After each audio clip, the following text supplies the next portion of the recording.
ये आप मेरे पीछे देख सकते हो कितना बड़ा समंदर है, विशाल समंदर।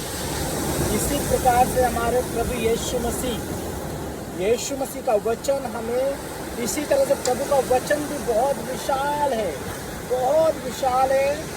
जैसे ये समंदर अपने अंदर कोई गंदगी नहीं रखता, उसी प्रकार से परमेश्वर का वचन हमारे अंदर गंदगी नहीं रखने देता। परंतु जब हम अपने अंदर प्रभु का वचन रखते हैं तो हमारे अंदर कोई गंदगी नहीं रह सकती। परमेश्वर का वचन कहता है कि हम परमेश्वर का मंदिर हैं। परमेश्वर का वचन कहता है कि परमेश्वर में निर्भर होना सीखिए। परमेश्वर में हम जब निर्भर होंगे तो हम घमंड करेंगे किसी भी बात का, किसी ताकत का या बुद्धिमान का या बुद्धि का या पैसे रुपये का। हम जब घमंड करने लगते हैं तब हम परमेश्वर में निर्भर रहना बंद हो जाता है। जब हम परमेश्वर में निर्भर होना बंद हो जाता है तब हम परमेश्वर से दूर होने लगते हैं। तब हमारे जीवन में तमाम तरह की चीज़ें आने लगती हैं। मैं कहना चाहता हूँ, जब हमारे अंदर घमंड नहीं होता, नम्रता, धैर्य होता, परमेश्वर में समर्पण होता, मैं कहना चाहता हूँ तो आप परमेश्वर की आवाज़ भी सुनोगे, आप परमेश्वर की बातचीत भी करोगे और आप परमेश्वर की तरफ आप कान लगाएंगे तो उसकी आवाज़ भी आते हुए आप देखोगे। दूसरी बात, संगति का बहुत बड़ा प्रभाव पड़ता है। संगति का बहुत बड़ा प्रभाव पड़ता है।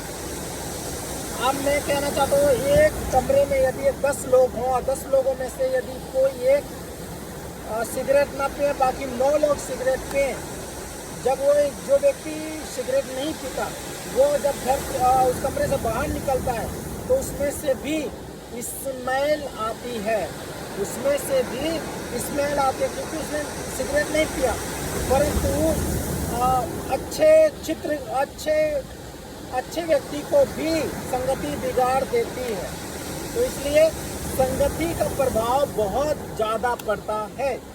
यदि आप समंदर जैसा बनना चाहते हैं तो आपको संगति भी वैसी करनी पड़ेगी। मैं आपको बताना चाहता हूँ, वचन संहिता 1 का 1 वचन कहता है इस प्रकार से कि दुष्टों की युक्ति पे मत चलना।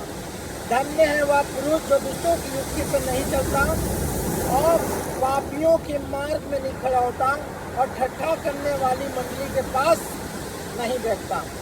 मेरे प्रियो, जो परमेश्वर की व्यवस्था में मन लगाता है और उसमें व्यवस्था में चलता है, वो हमेशा सर्वदा आनंद जीवन पाता है और वो हमेशा आनंदित रहता है। उसी प्रकार से मैं कहना चाहता हूँ कि हमें ऐसा व्यक्ति बनने की आवश्यकता है जो परमेश्वर हम लोगों से प्रेम करता है, जो